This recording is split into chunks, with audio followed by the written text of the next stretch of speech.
열왕기상 18장 16절에서 18절의 말씀 우리 한 목소리로 읽겠습니다. 오바댜가 가서 아합을 만나 그에게 말하매 아합이 엘리야를 만나러 가다가 엘리야를 볼 때에 아합이 그에게 이르되 이스라엘을 괴롭게 하는 자여 너냐? 그가 대답하되 내가 이스라엘을 괴롭게 한 것이 아니라 당신과 당신의 아버지의 집이 괴롭게 하였으니 이는 여호와의 명령을 버렸고 당신이 바알들을 따랐음이라. 아멘. 엘리야가 하나님의 말씀을 따라 아합에게 사마리아에 가뭄이 있을 것이라고 선포했습니다. 그 후에는 엘리야는 생명의 위협을 느끼고 하나님의 인도하심을 따라 그리시네가로 갔죠. 그곳에서 하나님은 엘리야에게 까마귀를 통해 먹이셨고 엘리야는 그곳에서 가뭄이 시작되는 것을 보았습니다. 그리고 하나님 그 과정들을 통해서 엘리야는 하나님은 말씀하시는 분이고 말씀하신 대로 행하시는 분이라는 사실을 배웠습니다. 그리고 그 행하시는 일이 자신의 생각과 상식을 훨씬 초월하는 일이라는 것을 배우게 되었죠. 얼마 후에 가뭄으로 그리시네가가 모두 마르게 되자 하나님은 엘리야를 사르밧으로 보내십니다. 거기서 엘리야는 이방신을 따르는 이름 모를 한 여인을 통해서 하나님은 엘리야를 먹이십니다. 그렇게 시간이 흐르던 어느 날 그 과부, 그 여인의 아들이 죽는 일이 있었습니다. 여인이 엘리야를 원망하자 엘리야는 다락에 올라가 하나님을 향해 불평하면서 소리를 지릅니다. 그렇게 하면 아이가 살아날 거라고 확신해서가 아니라 하나님을 대신하여 욕을 먹고 있는 그 상황이 너무 억울하고 화가 나서 자신을 원망하는 여인 앞에 내가 아무것도 하지 않은 게 아니다라는 것을 보여주고 싶어서 원망을 더 듣고 싶지는 않아서 그렇게 했을 것이다 추측됩니다. 그런데 하나님은 그 소리를 들으시고 그 아들이, 그 사람, 여인의 아들이 살아나는 것을 엘리야로 하여금 보게 하셨습니다. 이 시간을 통해서 엘리야는 또 한 가지를 배울 수 있었습니다. 그것이 무엇이냐? 하나님은 자신의 소리를 들으시는 분이다라는 겁니다. 그저 하루하루 시간을 보내고 있는 줄 알았는데 하나님은 엘리야를 지켜보고 계시며 지켜보실 뿐만 아니라 그가 이야기하는 소리 또한 들으시는 분이다 라는 것을 확인하게 된 겁니다. 그리고 엘리야는 3년 내내 비도 이슬도 내리지 않는 것을 직접 보았죠. 이렇게 엘리야는 하나님께서 자신에게 말씀하신 대로 이루시는 분이라는 것을 현장에서 직접 경험했습니다. 그리고 하나님은 그 시간을 통해 엘리야를 하나님의 사람으로 만들어 가셨고 엘리야를 통해 일하셨습니다. 엘리야는 그 시간을 통해서 하나님의 하나님 되심과 자신의 존재가 어떠한 존재인지 확인해야 했죠. 그래서 엘리야는 하나님께서 아합에게 가라 이렇게 하셨을 때 갈 수 있는 용기를 내는 겁니다. 가면 죽을 수 있습니다. 하지만 엘리야는 가기로 합니다. 왜 갈 수 있었느냐? 하나님이 엘리야와 함께 하심으로 아합이 자신을 해칠 수 없다는 확신과 용기가 그 시간을 통해서 생겼기 때문입니다. 그렇게 가뭄이 시작되고 3년이 흐른 어느 날 하나님은 엘리야를 사마리아로 가서 아합을 만나서 하나님께서 비를 내리는 것을 보게 하라라고 명령하십니다. 열왕기상 18장 1절입니다. 많은 날이 지나고 제3년에 여호와의 말씀이 엘리야에게 임하여 이르시되 너는 가서 아합에게 보이라 내가 비를 지면에 내리리라. 이 말씀이 아주 중요합니다. 이 말씀을 잘 기억해 두십시오. 하나님은 엘리야에게 하나님께서 행하시는 일을 아합이 보게 하라라고 말씀하셨습니다. 그게 엘리야의 역할입니다. 그런데 엘리야는 이 말씀보다 더 많은 일을 할 생각을 하고 있었습니다. 이왕 하나님께서 시키신 일을 할 거면 바알과 아세라 숭배를 이 땅에서 몰아낼 수 있는 결정적인 일을 하자. 이런 생각과 계획이 엘리야에게 있었습니다. 엘리야가 이런 생각을 하게 된 건 자신의 위치와 역할을 착각하고 있기 때문이다라고 했습니다. 그래서 하나님은 아합을 만나기 전에 오베아다를 만나게 하셨습니다. 그래서 엘리야가 자신의 위치와 역할이 무엇인지 확인할 수 있도록 하셨죠. 대단한 기적 속에 있어야만, 그래서 뭔가 특별한 일을 하고 특별한 역할을 해야만 하나님의 사람인 것이 아니라 겁쟁이여도 연약해도 비록 어두운 동굴 속에 숨어 지내며 아무것도 하지 못해도 하나님의 사람은 여전히 하나님의 사람이다라는 것을 엘리야는 배워야 했습니다. 자, 이제 그러면 엘리야는 아합을 만나서 하나님께서 비를 내리실 겁니다 라고 말하면 되고, 하나님께서 비를 내리시는 것을 아합이 보게 하면 됩니다. 그런데 엘리야를 만나러 온 아합이 엘리야를 보자마자 이런 말을 하죠. 이스라엘을 괴롭게 하는 자요 너냐. 열왕기상 18장 16절입니다. 오바댜가 가서 아합을 만나 그에게 말하매 아합이 엘리야를 만나러 가다가 엘리야를 볼 때에 아합이 그에게 이르되 이스라엘을 괴롭게 하는 자요 너냐. 지금 아합이 하는 말을 들어보면 북이스라엘이 맞이하고 있는 현재 상황이 엘리야 때문이다라고 주장하는 겁니다. 그런데 잘 생각해 보십시오. 이건 좀 아합이 앞뒤가 안 맞는 말을 하고 있는 겁니다. 현실이 아합이 인식하고 있는 현실 인식은 좀 문제가 있습니다. 앞뒤가 안 맞는 거예요. 왜 앞뒤가 안 맞느냐? 지금 아합이 하나님을 섬기고 있습니까? 하나님을 믿나요? 아닙니다. 아합이 섬기는 대상은 바알과 아세라입니다. 바알과 아세라가 어떤 신이냐? 농사의 신입니다. 그런데 지금 북이스라엘에 가뭄이 계속되고 있고 그래서 농사를 짓지 못합니다. 그러면 바알과 아세라를 섬기는 아합의 입장에서 원망하고 뭔가 기대를 해야 할 대상이 누굽니까? 바알과 아세라입니다. 하나님이 아닙니다. 애초에 하나님의 말씀을 들을 생각도 믿을 생각도 없는 아합입니다. 그러면 엘리야가 전한 말씀 때문에 비가 내리지 않는다고 생각하면 안 되는 거예요. 바알에 가서 따지든지 묻든지 거기다 기도를 하든지 해야죠. 그런데 아합은 엘리야를 보고 뭐라고 하느냐? 이스라엘을 괴롭게 하는 자라고 말하는 겁니다. 이 말이 무슨 뜻이겠습니까? 가뭄의 원인이 엘리야에게 있다. 엘리야가 전한 하나님의 말씀에 있다. 이 이야기를 하는 건 아닙니까? 그렇다면 아합이 지금 스스로 자신의 종교와 자신의 신앙이 엉터리라는 것을 증명하는 셈입니다. 자신이 뭘 믿는지도 모르고 자신이 뭘 해야 할지도 모르는 그런 어리석은 존재인 겁니다. 그리고 이것이 죄인의 전형적인 모습이죠. 그런데 이 말을 듣는 엘리야는 화가 났습니다. 엘리야가 왜 화가 났을까요? 이스라엘을 괴롭게 하는 자라고 자신을 불렀기 때문입니다.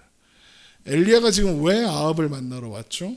하나님께서 비를 내리는 걸 보게 하려고 왔습니다. 그러니까 비가 내릴 때 그 비가 그냥 오는 비가 아니라 하나님께서 내리시는 비라는 것을 알리려고 온 거예요. 그러니까 엘리야는 지금 이스라엘에 축복을 주러 온 사람이죠. 괴롭게 하러 온 자가 아니라 복을 주러 온 사람입니다. 문제가 있다면 엘리야가 아니라 하나님의 진노를 초래한 아합과 아합의 아버지 오므리, 또 그의 아내 이세벨에게 문제가 있죠. 그런데 이제 비를 내려주려고 오는 엘리야를 감히 이스라엘을 괴롭게 하는 자라고 하는 겁니다. 엘리야가 보기에 아합은 지금 정신을 못 차리고 있는 겁니다. 그래서 엘리야는 아합을 혼내주기로 하는 거예요. 그리고 그 일을 통해서 이스라엘 앞에 자신의 존재가 어떤 존재인지, 엘리야가 내가 누구인지 보여주겠다, 그런 생각을 합니다. 그래서 그 유명한 갈멜산 사건이 시작되는 거예요. 열왕기상 18장 18절입니다. 그가 대답하되 내가 이스라엘을 괴롭게 한 것이 아니라 당신과 당신의 아버지 집이 괴롭게 하였으니 이는 여호와의 명령을 버렸고 당신이 바알들을 따랐습니다. 엘리야는 내가 아니라 너가 문제다. 너가 지금 이스라엘을 괴롭게 하고 있다라고 말합니다. 하나님께서 하나님만이 돌보시는 땅에서 그들이 하나님을 버렸으니까요. 이것은 정확한 상황의 설명입니다. 그러면 그 다음에 엘리야는 어떤 말을 해야 할까요? 이제 하나님께서 비를 내리실 겁니다. 그래서 하나님이 하나님 되심을 드러내실 겁니다. 이제 비가 내리면 그 비를 보고 하나님을 배우십시오. 하나님이 어떤 분인지 확인하고, 그래서 바알을 버리고 하나님의 말씀을, 하나님의 명령을 듣는 자리로 가십시오. 이렇게 해야 합니다. 그래서 그 중간에 있는 갈멜산 사건을 쏙 빼고 바로 비가 내리는 다음 이야기로 넘어가도 말씀은 전혀 이상하지 않습니다. 열왕기상 18장 41절입니다. 엘리야가 아합에게 이르되 올라가서 먹고 마셔서 큰 비 소리가 있나이다. 이렇게 이어져야 합니다. 이 말씀을 했으면 비가 올 겁니다. 해야 합니다. 하나님께 명령받은 게 그거니까요. 그런데 엘리야는 지금 어떤 마음을 가지고 아합에게 왔습니까? 바알과 아세라 숭배를 중단시킬 만한, 아합을 한 방 먹일 만한 생각과 계획을 가지고 왔습니다. 그래서 아합을 혼내주고 이스라엘 백성들에게 자신의 존재를 확인시켜줄 계획을 실행하고자 합니다. 엘리야의 계획은 뭐냐? 갈멜산으로 온 이스라엘과 바알의 선지자 450명, 아세라 선지자 400명을 불러서 총 850명과 대결하는 겁니다. 열왕기상 18장 19절, 그런즉 사람을 보내 온 이스라엘과 이세벨의 상에서 먹는 바알의 선지자 450명과 아세라의 선지자 400명을 갈멜산으로 모아 내게로 나아오게 하소서. 이것이 엘리야의 계획이다 라고 말씀드리는 건 하나님이 이 일을 하라고 명령하신 적이 없습니다. 우리가 앞에서 보았죠. 비가 내리는 걸 아합에게 보게 하라. 이게 유일한 하나님의 명령입니다. 이건 엘리야의 계획이고 엘리야의 생각입니다. 엘리야가 뭔가 특별한 계획을 가지고 뭔가 보여주려고, 아합을 혼내줘서 정신 차게 하려고, 더불어 온 이스라엘도 정신 차리게 하려고, 그래서 엘리야를 통해 말씀하시는 하나님을 잘 믿게 하려고 이런 일을 하는 겁니다. 엘리야가 이런 말을 하자 아합은 온 이스라엘 백성들을 불러 모으고 바알 선지자들을 갈멜산으로 부릅니다. 열왕기상 18장 20절, 아합이 이에 이스라엘 모든 자손에게로 사람을 보내 선지자들을 갈멜산으로 모으니라. 자, 엘리야는 그렇다 치고, 엘리야는 계획이 있으니까요. 그런데 아합이 엘리야의 이 제안을 수용하는 이유가 뭘까요? 그냥 뭔 소리야, 너 죽어 이래도 되는데 굳이 이 대결을 성사시키기로 하는 겁니다. 아합은 아합대로 계획이 있는 겁니다. 여러분 한번 생각해 보십시오. 나라가 어려워지면 누구 욕합니까? 대통령 욕하지 않습니까? 그럼 조선시대에는 나라가 어려워지면 누구 욕했겠습니까? 왕, 나라님 욕했겠죠. 그러니까 지금 아합은 전 국민으로부터, 온 백성들로부터 원망의 대상이 되어 있을 겁니다. 물론 여러 가지 방법으로 기근을 해결하려고 애를 썼겠죠. 사실 백성들에겐 큰 관심은 없고 자기 말들 관리하는 데만 관심이 있지만, 그래도 백성들을 굶어 죽게 놔두면 폭동이 일어나거나 반란이 일어나서 자기가 이렇게 어려울 수 있으니까 최소한으로 먹을 건 줬을 겁니다. 그럼 그걸 어떻게 줬을까? 아마도 이세벨, 자기의 아내인 이세벨의 나라 시돈을 통해서, 거기가 무역 도시잖아요. 거길 통해서 저 지중해 건너편에서 생산되는 밀과 이런 거를 가져다가 이세벨 덕분에 먹여줬겠죠. 먹을 건 줬을 겁니다. 최소한으로.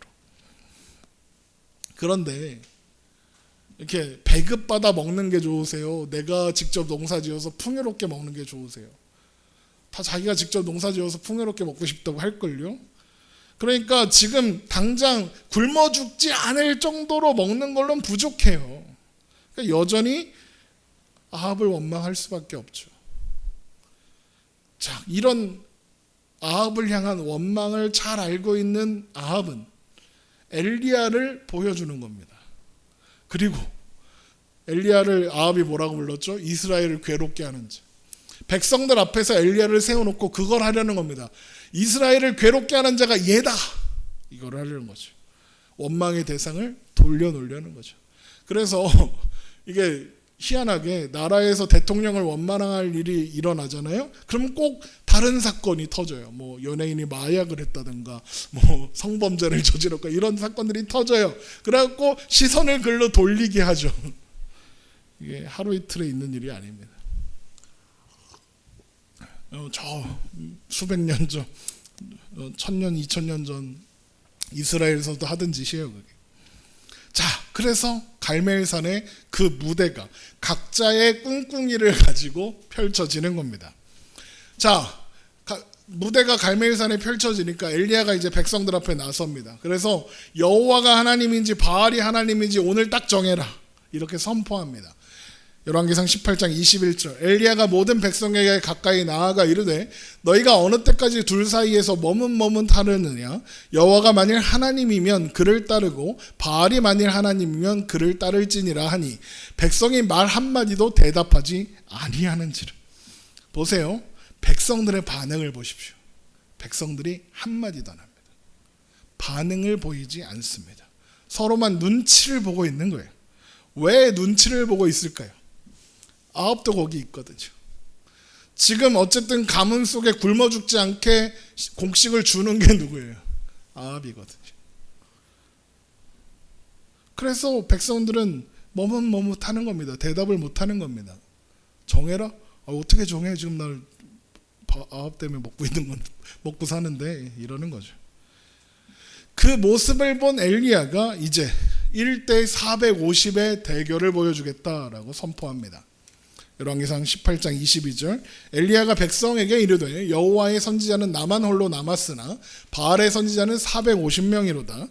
그런즉 송아지 둘을 우리에게로 가져오게 하고 그들은 송아지 한 마리를 택하여 각을 떠서 나무 위에 놓고 불은 붙이지 말며 나도 송아지 한 마리를 잡아 나무 위에 놓고 불은 붙이지 않고 너희는 너희 신의 이름을 부르라. 나는 여호와의 이름을 부르리니 이에 불로 응답하는 신 그가 하나님이리라.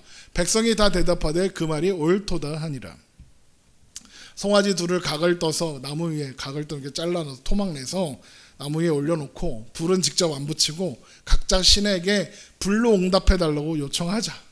그래서 불로 응답하는 신, 그게 진짜 신 아니겠냐? 그게 진짜 하나님 아니겠냐? 이런 말이죠. 그 말을 들은 백성들이 그제서야 그렇죠. 이렇게 대답하는 겁니다. 백성들이야 손해볼 게 없습니다. 왜요? 불로 응답하는 신, 그게 누구든 비만 내려준다면 좋으니까요.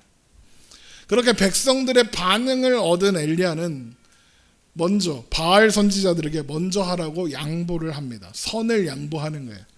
여러분, 어떤 경기든 선을 잡는 게 중요해요. 그렇잖아요. 먼저 공격하는 게 유리해요. 그런데 엘리야는 지금 선을 양보하고 있습니다. 그만큼 자신이 있는 거죠. 왜 그런 자신이 생겼습니까? 하나님이 자신의 소리를 들으시고 죽은 사람도 살리시는 분이거든요. 그까이 불쯤이야 못 내리실 리 없다 생각하는 거죠. 열왕기상 18장 25절, 엘리야가 바알의 선지자들에게 이르되 너희는 많으니 먼저 송아지 한 마리를 택하여 잡고 너희 신의 이름을 부르라. 그러나 불을 붙이지 말라.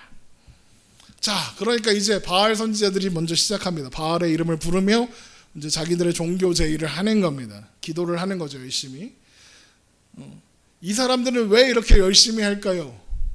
이 사람들한테도 지금 당장 밥줄이 끊기냐, 그게 사활이 달렸습니다. 그래서 아주 열심히 하는 거예요.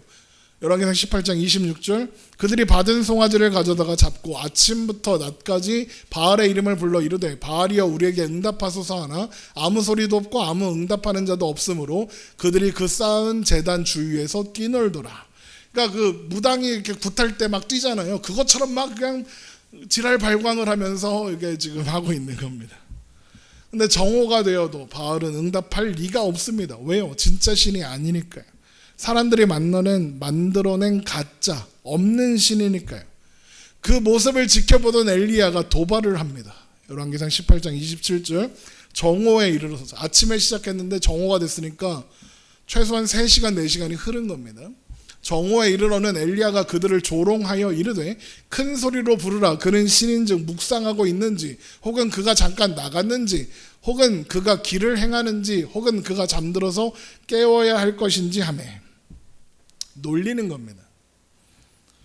여러분, 어떤 스포츠 경기를 할 때, 대결을 할 때 상대방을 놀리는 건 함부로 하면 안 되는 일입니다.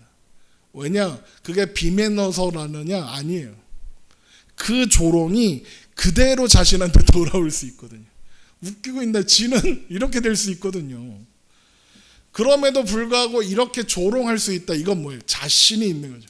이건 내가 무조건 이긴다는 자신이 있을 때에서만 그런 짓을 하는 겁니다. 그러니까 엘리야는 지금 진짜 자신이 있는 거예요. 자, 그런 조롱을 받으면 어때요? 화가 나죠. 더 열심히 하는 겁니다. 화가 나서 바알 선지자를 더 열심히 바알을 부릅니다. 평소에 바알을 섬길 때 피를 살짝 내서 비를 이렇게 떨어뜨리면서 하는 제의가 있는데 조금만 하면 안 되겠으니까 안 되니까 더 처절하게 피를 철철 흘리면서 바알을 부릅니다. 열왕기상 18장 28절 이에 그들이 큰 소리로 부르고 그들의 규례를 따라 피가 흐르기까지 칼과 창으로 그들의 몸을 상하게 하더라. 그러니까 진짜 최선을 다해서 바알을 부르고 있는 겁니다. 자, 그러면 바알이 응답했겠습니까? 우리가 알고 있죠. 바알이 응답할 리가 없습니다. 그러니까 지금 바알 선지자들이 떠들어 제끼는 소리만 들리고 있는 겁니다. 그렇게 바알 선지자들의 소리는 저녁 소재 시간까지 계속됐다 합니다. 열왕기상 18장 29절 이같이 하여 정오가 지났고 그들이 미친 듯이 떠들어 저녁 소재 드릴 때까지 이르렀으나 아무 소리도 없고 응답하는 자나 돌아보는 자가 아무도 없더라. 여기서 소재는 고운 곡식가루로 만든 무교병을 아침 저녁으로 드리는 그런 제사입니다. 아침 소재는 해가 뜨는 시간에 맞춰서 드리는 거고 저녁 소재는 해가 저물기 시작하는 시간. 그러면 언제겠습니까? 겨울철이면 한 3, 4시쯤 여름철이면 한 6시, 7시 뭐 요때쯤이겠죠. 그러니까 3시에서 6시 사이인 겁니다. 그러니까 지금 저녁 소재 드릴 때까지 바알 선지자들이 이렇게 했다 떠들어 제꼈다. 이건 최소한 오후 3시까지 길면 6시, 7시까지 이렇게 한 겁니다. 하루 종일 난리 법석을 떨고 있는 거죠. 그야말로 하루 종일. 그때 엘리야가 기다릴 만큼 기다렸다 이렇게 나섭니다. 그리고는 백성들 앞에서 이스라엘의 12지파를 상징하는 12개의 돌을 가져다가 무너진 여호와의 제단을 수축합니다. 열왕기상 18장 30절 엘리야가 모든 백성을 향하여 이르되 내게로 가까이 오라. 백성이 다 그에게 가까이 가매 그가 무너진 여호와의 제단을 수축하되 야곱의 아들들의 지파의 수요를 따라 엘리야가 이 돌 12개를 취하니 이 야곱은 옛적에 여호와의 말씀이 임하여 이르시기를 내 이름을 이스라엘이라 하리라 하신 자더라.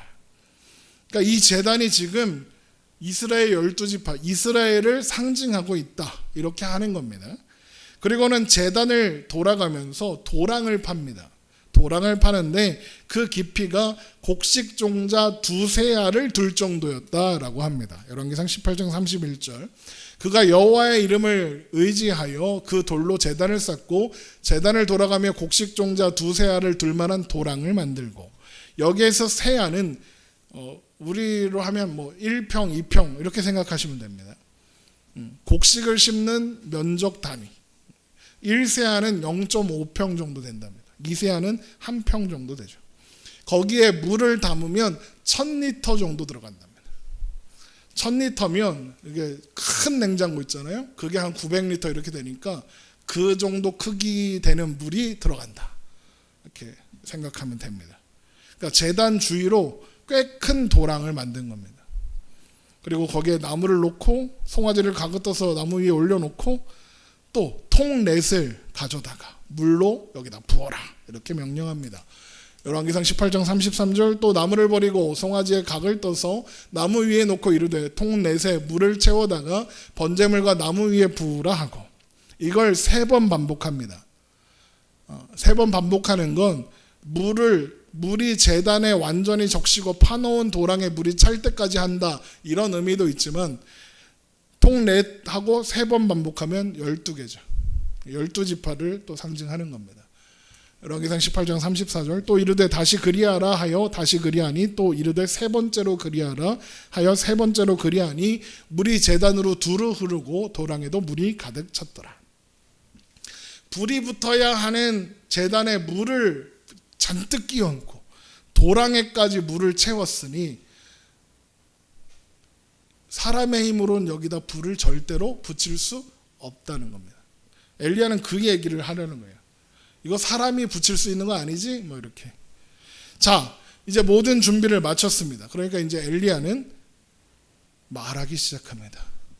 열왕기상 18장 36절 저녁 소재 드릴 때에 이르러 선지자 엘리야가 나아가서 말하되 아브라함과 이삭과 이스라엘의 하나님 여호와여 주께서 이스라엘 중에서 하나님이신 것과 내가 주의 종인 것과 내가 주의 말씀대로 이 모든 일을 행하는 것을 오늘 알게 하옵소서.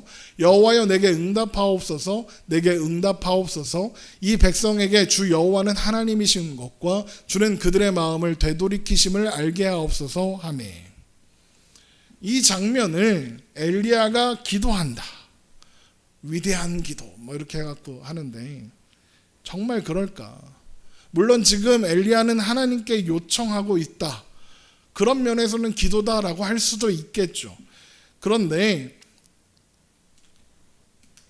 성경에는 말하되라고 번역되어 있습니다. 왜냐하면 기도가 아니었기 때문입니다. 히브리어 원어에는 기도, 간구하다라는 말을 표현하는 단어가 따로 있어요. 이건 그냥 말하는 거예요. 그러니까 지금 엘리야에게 중요한 건 기도가 아니라 자신이 하는 말을 아합과 백성들이 듣는 거예요. 어떤 말을 들어야 하느냐? 주께서 이스라엘 중에서 하나님이신 것과 내가 주의 종인 것과 내가 주의 말씀대로 이 모든 일을 행하는 것을 오늘 알게 하옵소서. 이게 중요한 겁니다. 하나님께 말하는 거예요. 백성들 앞에서 말하는 거죠. 백성들에게 하나님을 확인시키고 내가 하나님의 종인 것을 확인시키십시오 라고 하는 거예요.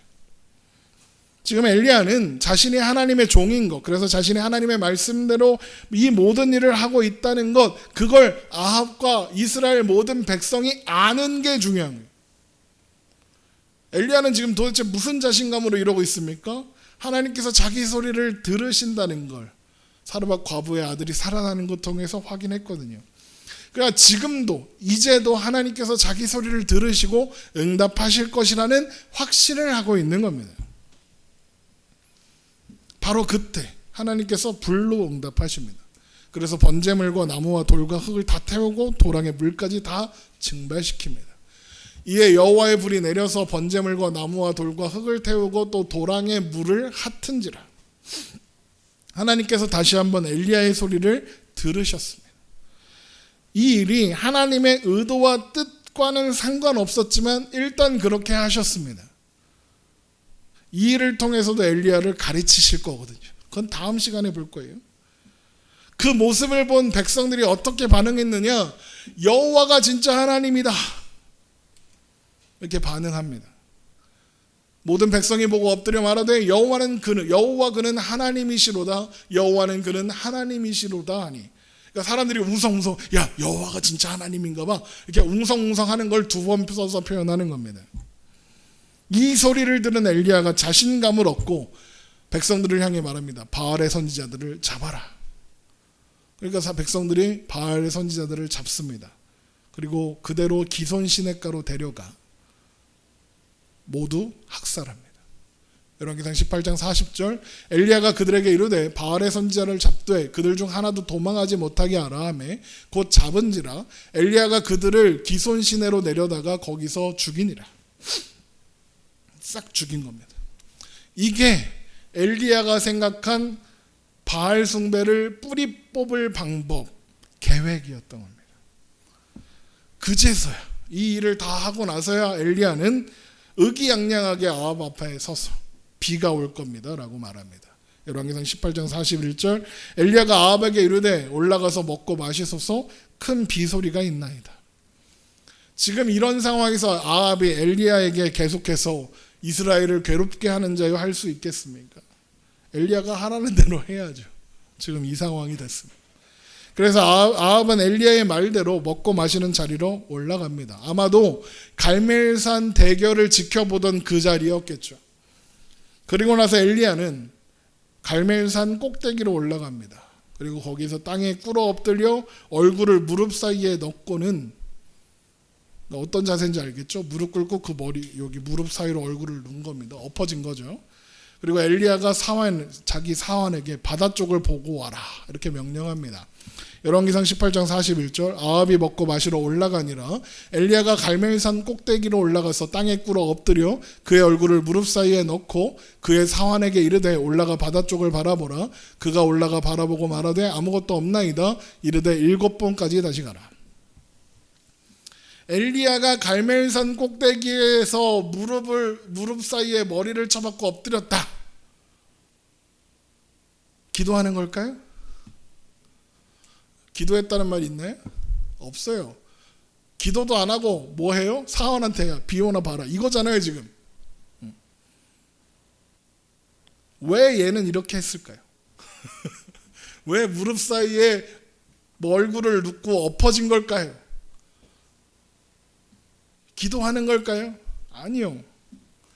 얘가 기도한다고 비가 오고 안 한다고 안 오고 하는 상황이 아닙니다. 비가 내리는 건 이미 정해진 일입니다. 하나님이 그렇다고 말씀하셨습니다. 엘리야가 할 일은 그저 아합에게 하나님께서 비를 내리실 겁니다 라고 전하는 겁니다. 그런데 엘리야는 갈멜산 꼭대기에 서서 땅에 꿇어 엎드려 무릎 사이에 얼굴을 넣습니다. 엎어지는 겁니다. 엘리야는 왜 이런 행동을 하느냐? 갈멜산 대결, 갈멜산 전투라고 불리는 그 일을 행한 이유와 같은 이유입니다.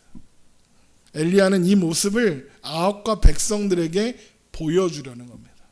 왜요?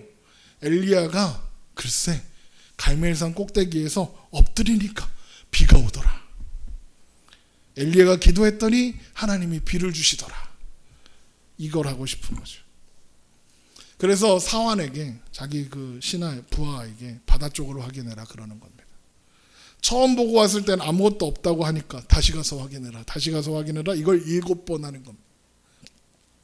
그렇게 사환이 왔다 갔다 7번을 했을 때 사환이 바다에서 지중해 쪽에서 사람 손바닥만한 구름이 일어나는 걸 보았고 그 말을 들은 엘리야는 이제 아합한테 가서 비가 많이 올 거니까 비가 오기 전에 마차를 끌고 내려가라 라고 전해라 라고 합니다. 열왕기상 18장 44절 7번째에 이르러서는 그가 말하되 바다에서 사람의 손만한 작은 구름이 일어나나이다. 이르되 올라가 아합에게 말하기를 비에 막히지 아니하도록 마차를 갖추고 내려가소서 하라 하니라. 멀리서 보는 사환에게는 구름이 손바닥만 했겠죠. 하지만 거리를 생각하면 이렇게 큰 구름이 몰려오고 있는 거죠. 그래서 아합에게 곧 비가 올 거고 오랫동안 말랐던 땅에 비가 오면 마차가 다닐 수 없게 되니까 먼저 마차를 타고 나가세요 라고 하는 이 말을 이렇게 곰곰이 보니까 뭔가 허세가 가득해 보이지 않으세요? 뭔가 내가 뭐랬어? 비 온다 그랬지? 이러고 있는 것 같아요. 그렇게 엘리야의 말이 전해지고 얼마 뒤 하늘이 캄캄해지면서 큰 비가 내리기 시작했고 아합은 마차를 타고 이스르엘을 향해서 가고 있습니다.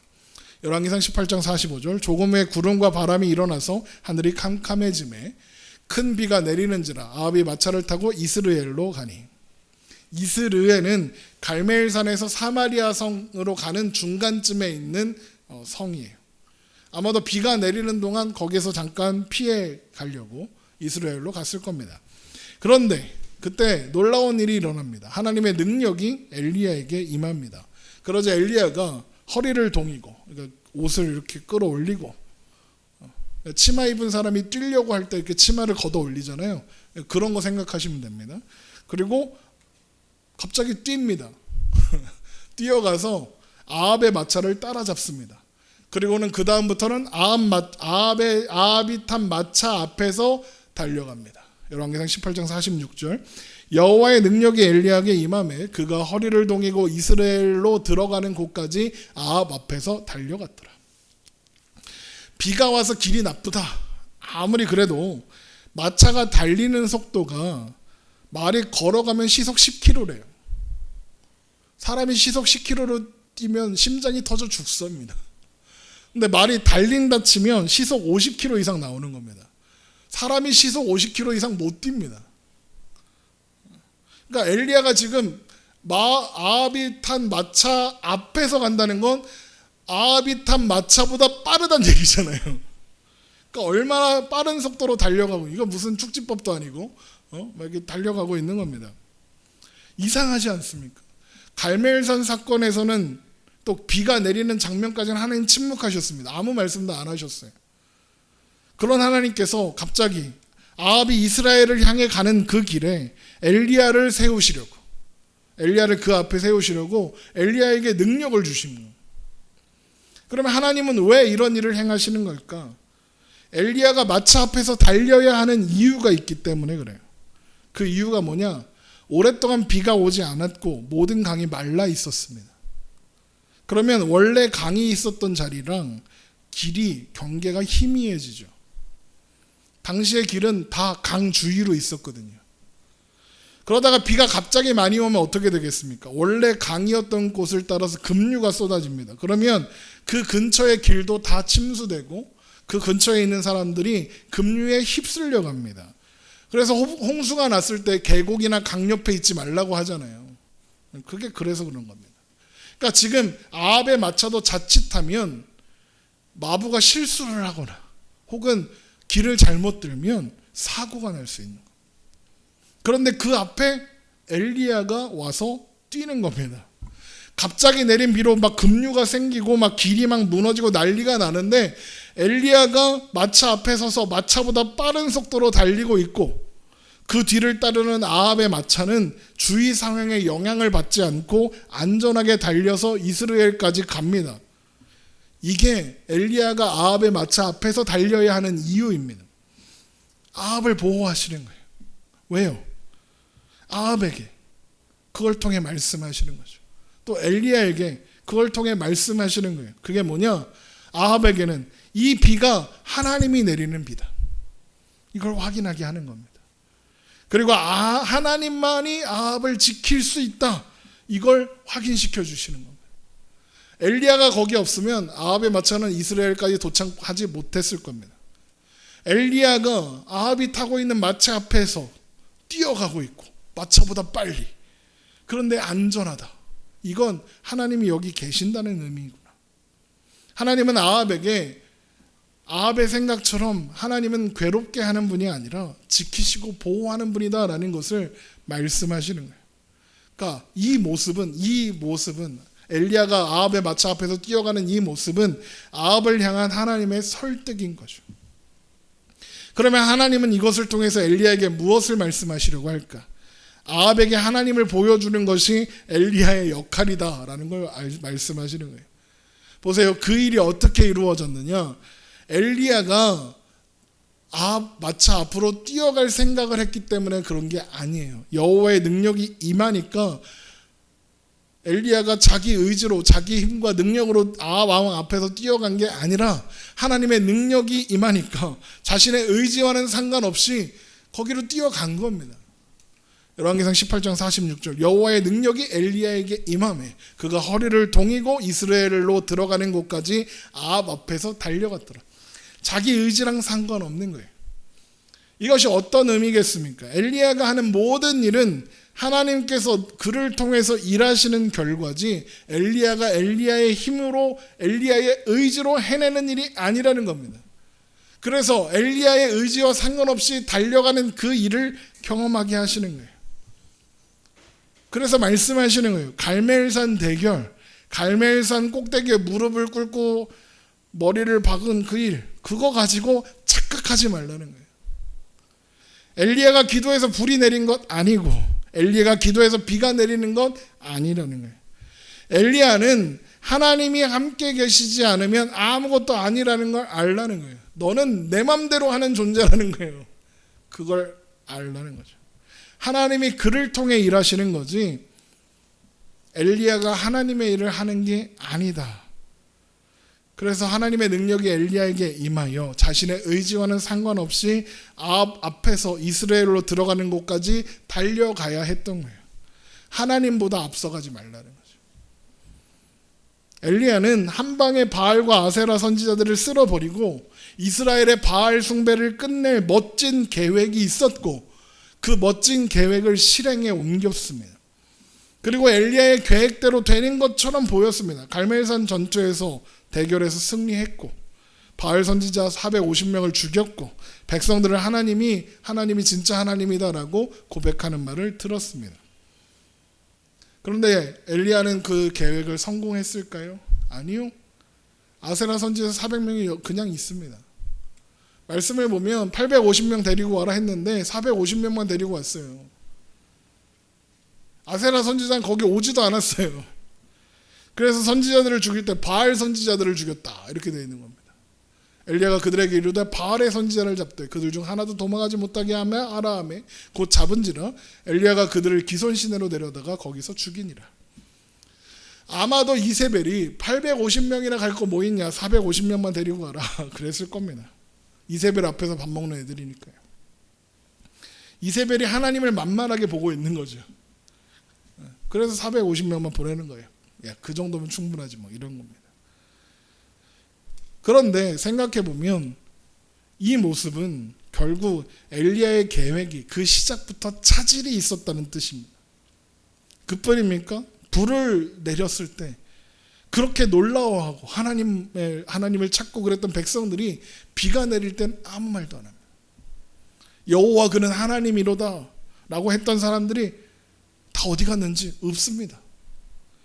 엘리야가 기대한 건 불이 내리는 걸 보고 또 바알 선지자를 다 죽이고 나면 그 과정을 지켜본 백성들의 백성들이 마음을 돌이켜 하나님을 바라보고 하나님만 믿게 되는 그런 거였겠죠. 그래서 이런 말을 하는 겁니다. 주 여호와는 하나님이신 것과 주는 그들의 마음을 되돌이키심을 알게 하옵소서. 이런 말을 하는 거예요. 백성들의 마음을 돌이키는, 내가 이 일을 하면 백성들의 마음이 돌이킬 겁니다 라고 이야기하는 거죠. 그런데 내리는 비 앞에서 이스라엘 백성들이 침묵합니다. 비를 피하는데 관심이 있었겠죠. 엘리야가 기대했던 일들이 일어나질 않습니다. 하나님을 찬양하는 소리가 여기저기서 막 울려 퍼지고 예배가 회복되고 야 남아있는 아세라 선지자들 다 때려잡으러 가자 뭐 이런 게 있어야 되는데 아무 일도 일어나지 않습니다. 그뿐입니까? 다음 시간에 살펴보겠지만 그렇게 놀라운 일을 직접 목격하고도 아합과 이세벨이 엘리야를 죽이겠다 그러는데 아무도 나서서 편들어주는 사람이 없습니다. 엘리야는 백성들에게 하늘에서 내리는 불 그러면 백성들이 마음을 돌이킬 줄 알았어요. 그런데 마음을 돌이킨 사람이 하나도 없는 거죠.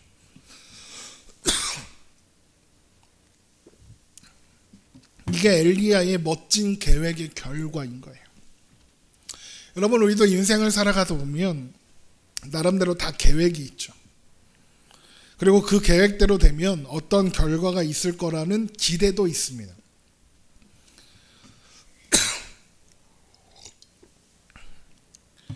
그리고 우리는 하나님께 그런 기대를 합니다. 우리의 계획이 실행되도록 도와주시기를. 엘리야도 그랬죠. 나름의 계획이 있었고 하나님이 자신의 계획을 이루어 줄 거라고 생각했죠. 그런데 하나님은 우리의 계획이 실행되도록 도와주시는 분이 아닙니다. 하나님은 우리의 계획이 실행되는 것에는 관심이 없으십니다. 더 정확하게 표현하면 하나님은 우리의 계획이 계획대로 실행되는 것을 원하지 않으십니다. 하나님은 하나님의 뜻, 하나님의 계획이 실행되는 것을 원하시며 그대로 행하시는 분이에요. 거기에 아무리 그럴듯한 계획이라 해도 우리의 계획이 끼어들 틈은 없어요. 우리의 계획이 하나님의 뜻에 맞으면 하나님이 도와주시고 아니면 안 도와주시고 그런 게 아니에요.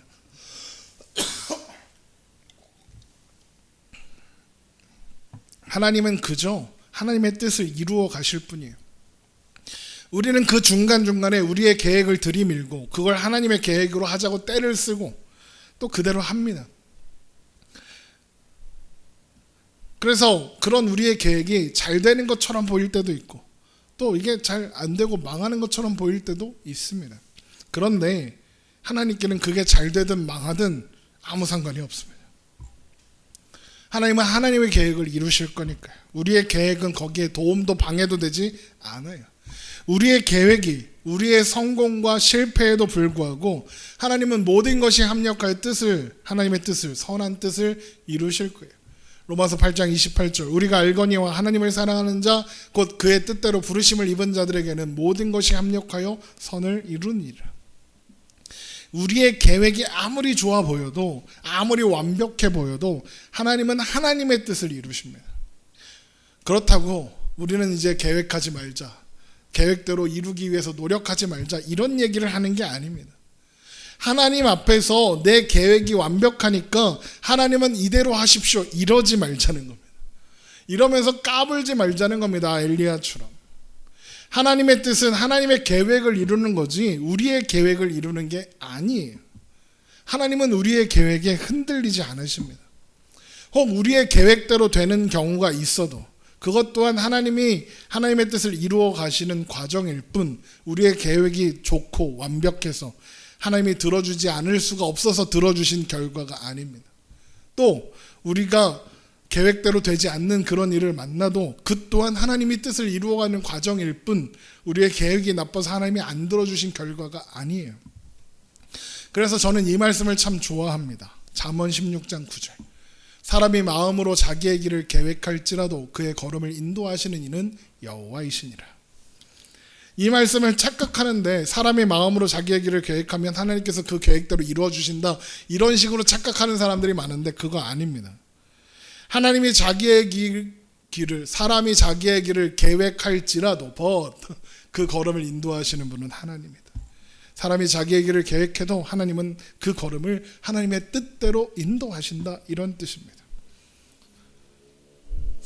여러분, 저는 이게 참 다행이라고 생각합니다.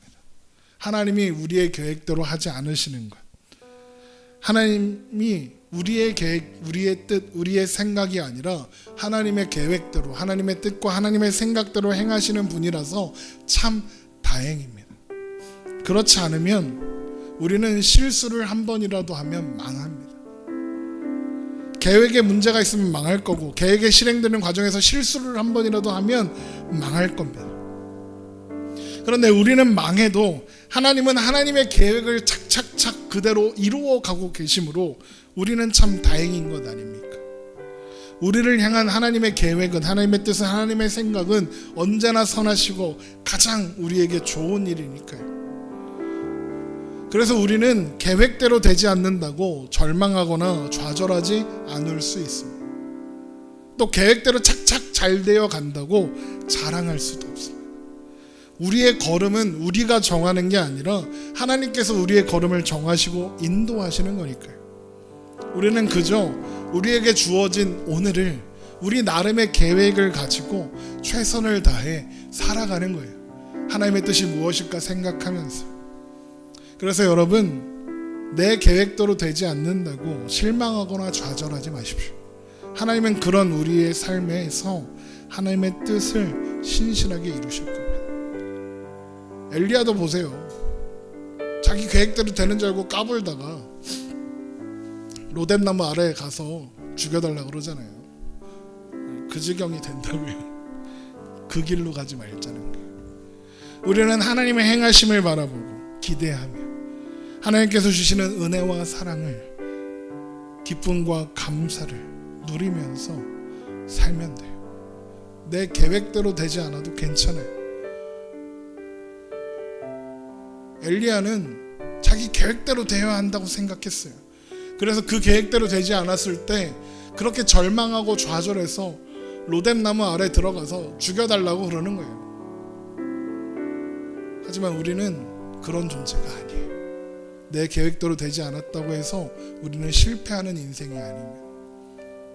우리의 삶은 하나님의 뜻이 이루어지는 삶이고, 그것은 언제나 좋은 길, 선한 길, 가장 최고의 베스트 길이니까요. 기도하겠습니다.